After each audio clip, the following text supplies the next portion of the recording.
A Bíblia em um ano. Uma experiência de encontro com Jesus Cristo, a Palavra de Deus.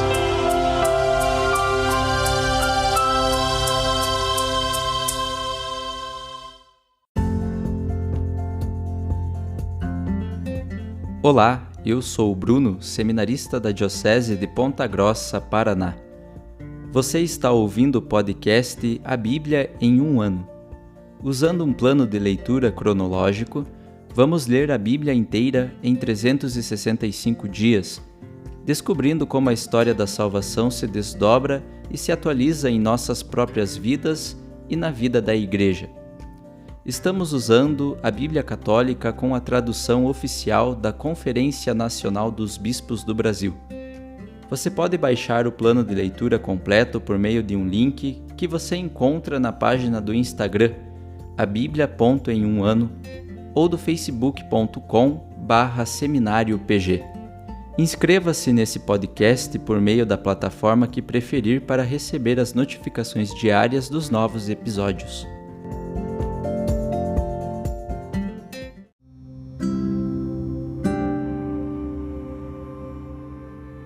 Olá, eu sou o Padre Jaime Roça, da Diocese de Ponta Grossa, no Paraná.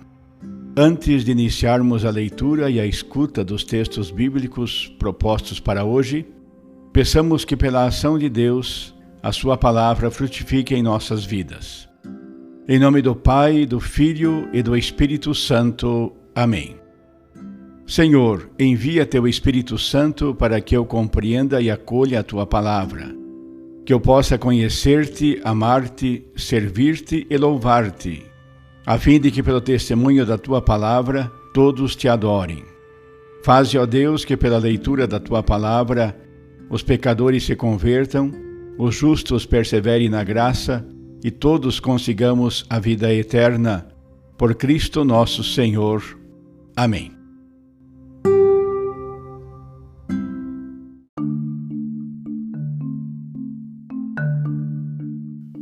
Chegamos ao dia 349 do nosso podcast A Bíblia em um ano. Leremos Atos dos Apóstolos, capítulo 28, Carta de São Paulo aos Filipenses, capítulo 1 e 2, e Provérbios, capítulo 29, versículos de 25 a 27.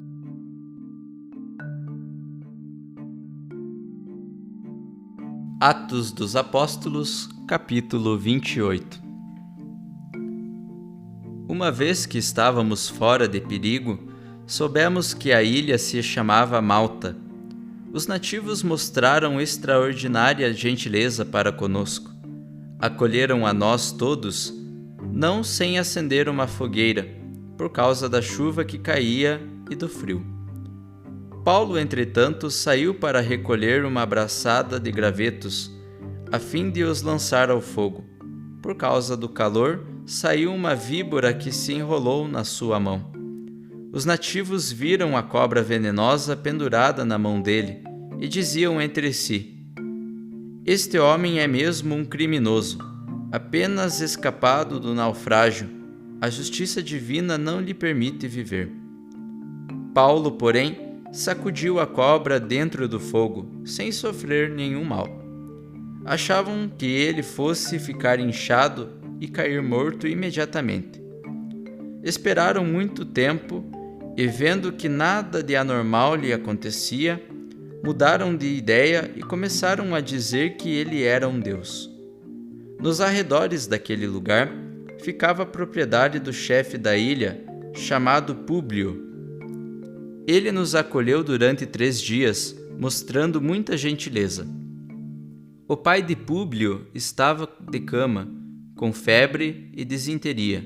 Paulo entrou no quarto dele, orou, impôs as mãos sobre ele e o curou. Em vista disso, os demais doentes apresentavam-se a Paulo e eram curados.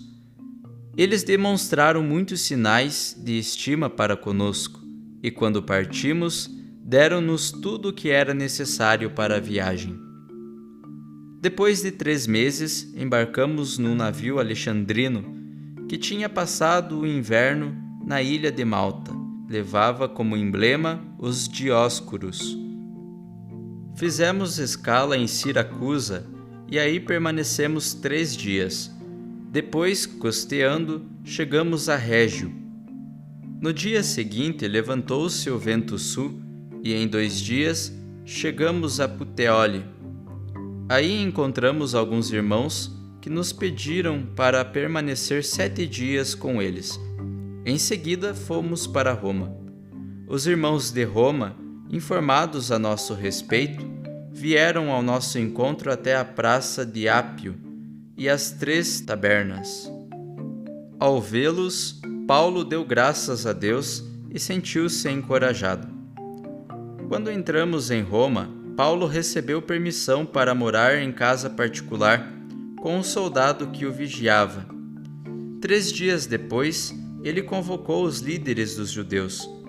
Quando estavam reunidos, falou-lhes: Irmãos, eu não fiz nada contra o nosso povo, nem contra as tradições de nossos pais. No entanto, vim de Jerusalém como prisioneiro, e assim fui entregue às mãos dos romanos. Interrogado por eles no tribunal, e não havendo nada em mim que merecesse a morte, eles queriam soltar-me. Os judeus, porém, se opuseram, e eu fui obrigado a apelar para César, sem nenhuma intenção de acusar minha gente. É por isso que eu pedi para ver-vos e falar convosco, pois estou carregando estas algemas exatamente por causa da esperança de Israel.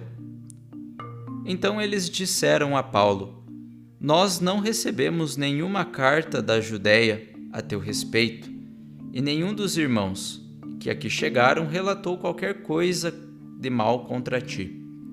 No entanto, gostaríamos de ouvir de tua própria boca o que pensas, pois ficamos sabendo que essa seita encontra oposição por toda parte. Então marcaram um dia e foram com mais gente para se encontrar com ele no seu alojamento.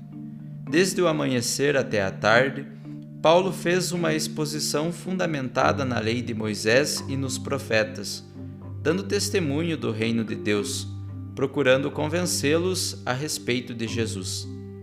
Alguns aceitaram o que ele dizia, mas outros não quiseram acreditar. Assim, discordando entre si, eles se foram, enquanto Paulo só dizia uma coisa: Bem que o Espírito Santo falou a vossos pais, por meio do profeta Isaías. Vai ter com esse povo e dize-lhe: Com o ouvido ouvireis, e não compreendereis. Com a vista vereis, e não enxergareis. O coração desse povo se endureceu.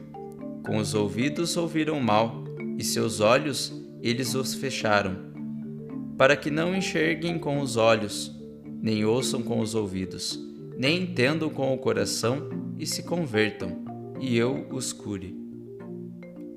Ficai, pois, sabendo, esta salvação de Deus é enviada aos gentios, e eles escutarão.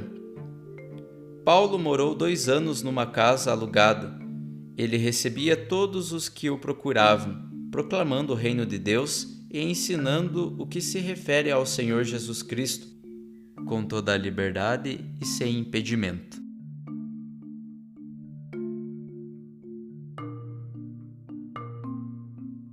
Carta de São Paulo aos Filipenses, capítulo 1. Paulo e Timóteo, servos do Cristo Jesus, a todos os santos no Cristo Jesus que estão em Filipos, com os bispos e diáconos, graça a vós e paz da parte de Deus nosso Pai e do Senhor Jesus Cristo. Dou graças a meu Deus cada vez que me lembro de vós, sempre em toda a minha oração por cada um de vós. Com alegria faço a oração por causa da vossa comunhão no Evangelho, desde o primeiro dia até agora. Estou certo de que aquele que começou em vós tão boa obra há de levá-la a bom termo, até o dia do Cristo Jesus. É justo que eu pense isto a respeito de todos vós, pois vos trago no coração e sei que tanto na minha prisão como na defesa e confirmação do Evangelho, vós todos comungais comigo da graça. Deus é testemunha de que tenho saudades de todos vós, com a ternura do Cristo Jesus. E isto eu peço a Deus, que o vosso amor cresça ainda e cada vez mais, em conhecimento e em todo discernimento, para distinguirdes o que é melhor e fiqueis íntegros e irrepreensíveis para o dia de Cristo, cheios do fruto da justiça que nos vem por Jesus Cristo, para a glória e louvor de Deus. Irmãos, faço questão de que saibais o seguinte: o que me aconteceu tem antes contribuído para o progresso do Evangelho. Com efeito, em todo o pretório e em toda a parte tornou-se manifesto que estou na prisão por causa de Cristo.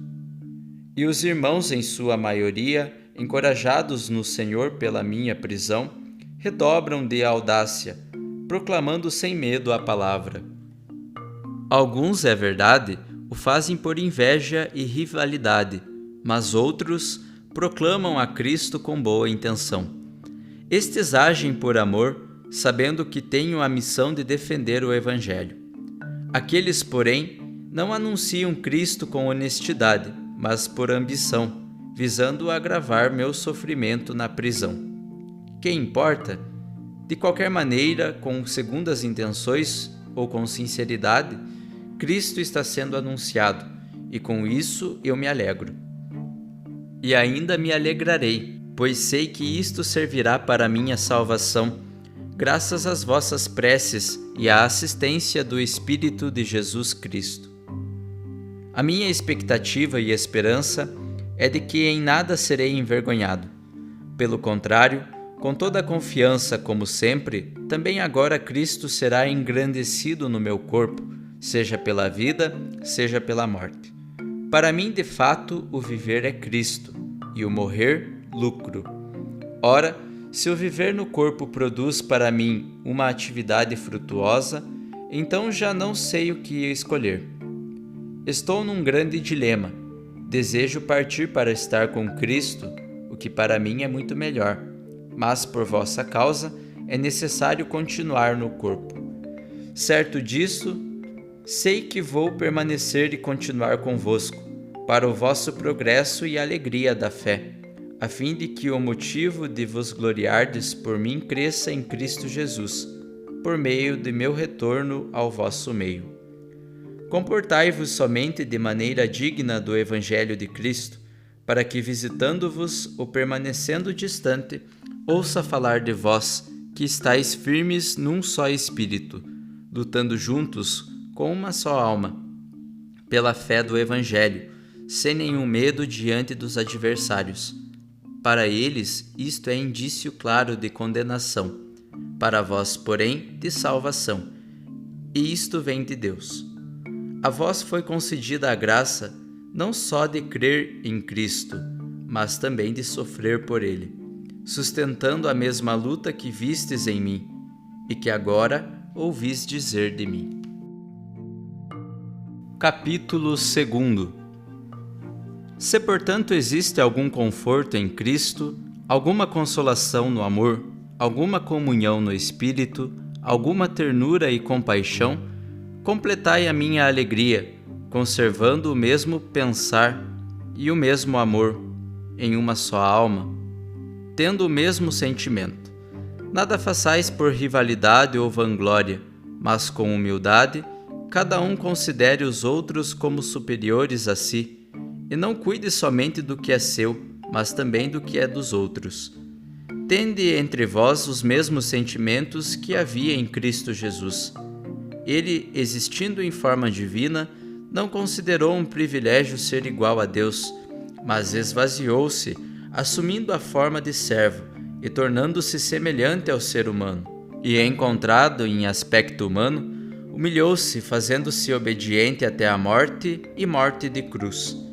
Por isso Deus o exaltou acima de tudo e lhe deu o nome que está acima de todo nome, para que ao nome de Jesus todo joelho se dobre, no céu, na terra e abaixo da terra, e toda língua confesse: Jesus Cristo é o Senhor, para a glória de Deus Pai. Portanto, meus amados, como sempre fostes obedientes, não só em minha presença, mas muito mais agora em minha ausência, realizai a vossa salvação com temor e tremor. Na verdade, é Deus que produz em vós tanto o querer como o fazer, conforme o seu agrado. Fazei tudo sem murmurar nem comentar, para que sejais irrepreensíveis e íntegros, filhos de Deus sem defeito, no meio de uma geração perversa e corrupta, na qual brilhais como luzeiros no mundo, apegados firmemente à palavra da vida. Assim, no dia de Cristo, terei a glória de não ter corrido em vão, nem trabalhado inutilmente. E mesmo que meu sangue seja derramado sobre o sacrifício e sobre o serviço da vossa fé, eu me alegro e comparto minha alegria com todos vós. Pelo mesmo motivo, alegrai-vos, vós também, e congratulai-vos comigo. Espero no Senhor Jesus que eu em breve possa enviar-vos Timóteo, para que eu também me reconforte com as notícias que tiver de vós. Não tenho nenhum outro com igual disposição e que sinceramente se interesse por vós. Todos os outros buscam os seus próprios interesses e não os de Jesus Cristo. Ele, porém, vós sabeis que prova deu. Como um filho junto do Pai, ele se pôs comigo a serviço do Evangelho. Por isso, é ele que espero enviar-vos, tão logo eu veja claro o rumo da minha situação. Aliás, tenho a convicção no Senhor de que eu também irei em breve até vós. Quanto a Epafrodito, que é para mim irmão e companheiro de trabalho e de luta, e que foi enviado por vós para me atender nas minhas necessidades, julguei que devia mandá-lo de volta a vós. Ele estava com saudades de todos vós e andava muito preocupado, porque ficaste sabendo de sua doença. Realmente, ele esteve às portas da morte, mas Deus compadeceu-se dele, e não somente dele, mas também de mim, para que eu não tivesse tristeza sobre tristeza. Apressei-me, pois, em vô-lo enviar, para que tenhais a alegria de revê-lo, e eu tenha menos tristeza. Recebei-o no Senhor com muita alegria, e tende em grande estima pessoas como ele, pois pela causa de Cristo, ele esteve bem perto da morte, arriscando a própria vida para me atender em vosso lugar.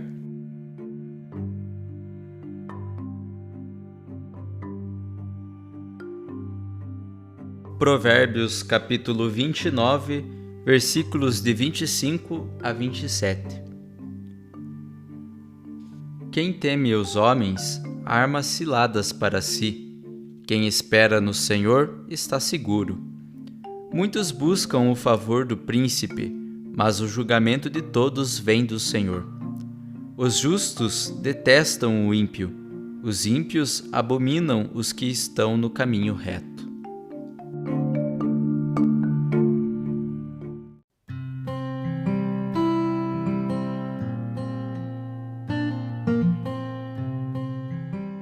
Olá, eu sou o Padre Rodrigo Ribas. Chegamos ao último capítulo do livro dos Atos dos Apóstolos, que é o capítulo 28. Continuando a caminhada junto com Paulo, após 2 semanas de tempestade, o navio naufraga na ilha de Malta.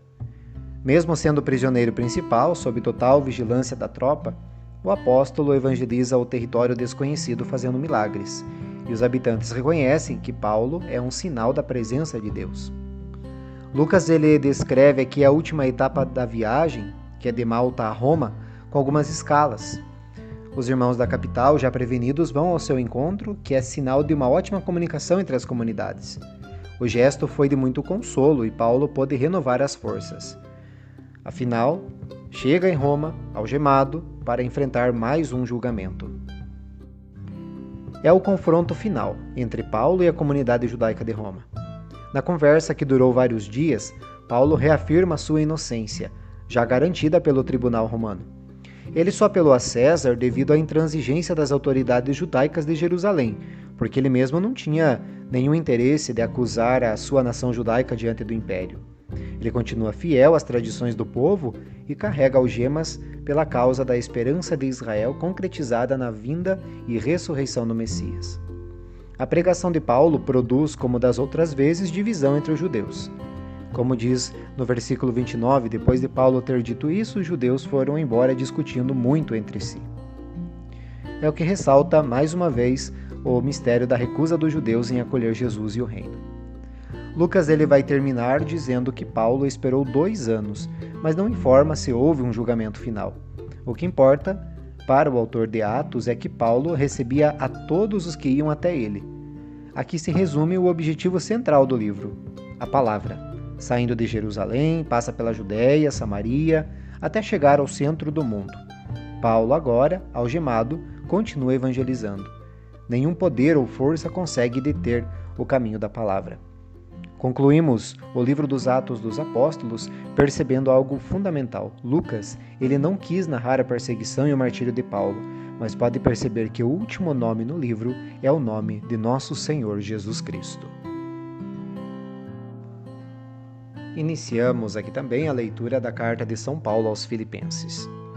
Segundo o livro dos Atos dos Apóstolos, que nós já vimos, Filipos foi a primeira cidade europeia visitada e evangelizada por Paulo e Silas lá pelo ano 49.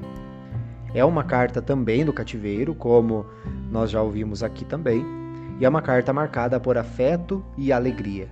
Também por ter começado uma comunidade, uma igreja, que começou com um pequeno grupo de mulheres à beira de um rio. E uma marca fundamental também é porque Paulo aceitou donativos dessa comunidade para suprir algumas necessidades. É uma carta curta e hoje nós meditamos os capítulos 1 e 2. A partir de uma ação de graças viva e calorosa, entremeada com um pedido para que o amor cresça até a perfeição. Alegria e ternura marcam o início e percorrem toda a carta. Não vamos ver marcas de tristeza, mesmo estando no ambiente da prisão. Paulo sente saudades e lembra a ternura de Jesus. Agradece à comunidade não só porque acatou o evangelho, mas também porque colaborou na evangelização desde o primeiro dia. Paulo ele se manifesta feliz por estar preso por causa do nome de Jesus Cristo. Mais ainda, é um presente que lhe permite tornar Jesus Cristo ainda mais conhecido. Apesar das prisões, Paulo se alegra, porque o que importa é que Cristo seja proclamado. E esse júbilo permite ao apóstolo até certa ironia diante do sofrimento e ameaça de morte, quando ele conclui, no versículo 21 do primeiro capítulo: "Para mim, o viver é Cristo, e o morrer é lucro." Mais adiante nós vemos que o convite a viver de maneira digna o Evangelho corresponde a comportar-se de maneira cidadã. Paulo ele faz um jogo sobre o conceito de cidadania, visto que Filipos gozava de privilégios no âmbito político do Império Romano. Aqui se trata de proposta de cidadania nos critérios do Evangelho, o que supõe luta e sofrimento. Paulo quer esvaziar-se dos privilégios políticos e sociais para viver segundo os critérios do Evangelho.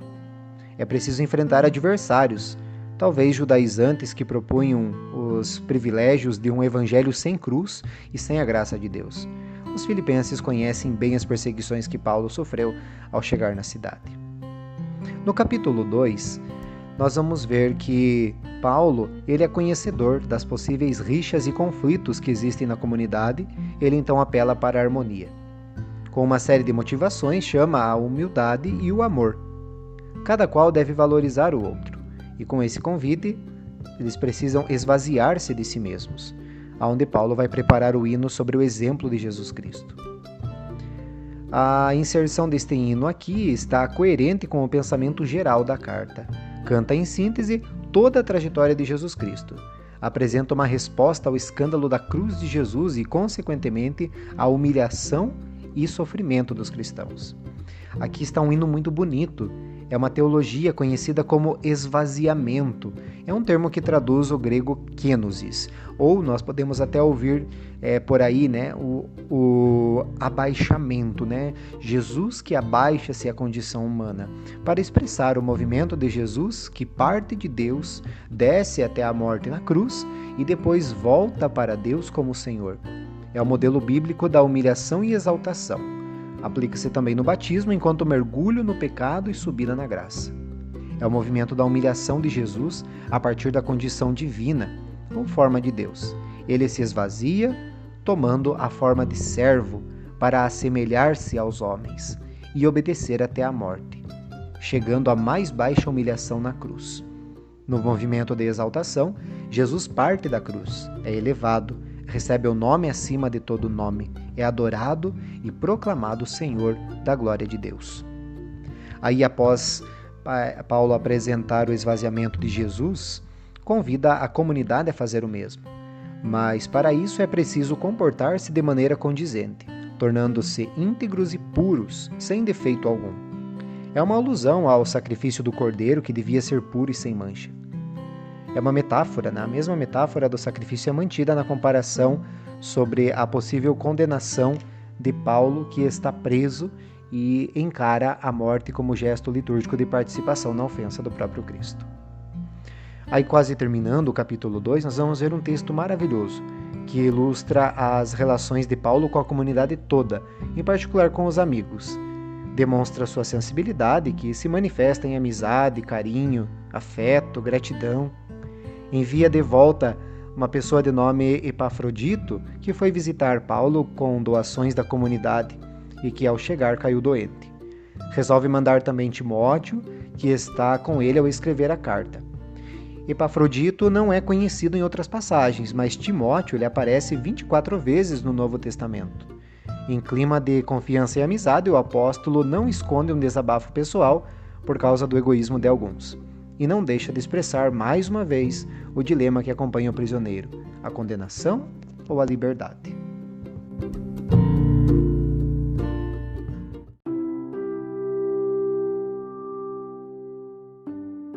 Querido irmão, querida irmã, após a leitura e a meditação da Palavra de Deus contida na Sagrada Escritura, peçamos que o Espírito Santo inspire as nossas ações a partir do mistério de Jesus Cristo, o Verbo encarnado. Oremos. Ó Deus, concedei ao vosso povo alimentar-se cada vez mais da vossa palavra e nela encontrar a fonte da vida. Por nosso Senhor Jesus Cristo, vosso Filho, na unidade do Espírito Santo. Amém. Quem vos fala é Dom Sérgio, bispo da Diocese de Ponta Grossa, no Paraná. Que desça sobre vós a bênção de Deus Todo-Poderoso, Pai e Filho e Espírito Santo. Amém.